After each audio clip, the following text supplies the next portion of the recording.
Pozdravljeni! Predstavila vam bom delo slikarja Ferda Vesela. Predstavitev je namenjena predvsem otrokom od 5. do 12. leta in družinam. Na sliki je otroška igra, ki se otroci še danes radi igrajo, slepe miši. Gotovo jo poznate, kaj ne? Na sredini vidimo dečka, ki ima z rdečo rutico zakrite oči. Previdno stopa po prostoru in z iztegnjenimi rokami tipa in išče svoje prijatelje. Preostalih 6 otrok se mu izmika. Eden se je skril pod, drugi na mizo, spet tretji nagajivo potiska deklico v ospredje, ob tem pa se mu je sezul čevelj.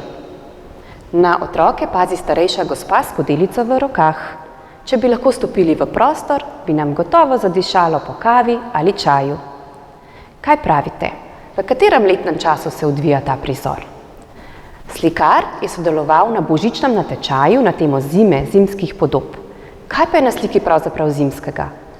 Skozi okno prodira bela snežna svetloba, prav takšna, kot se odbija od snežne odeje, ki prekrije ulice in strehe hiš.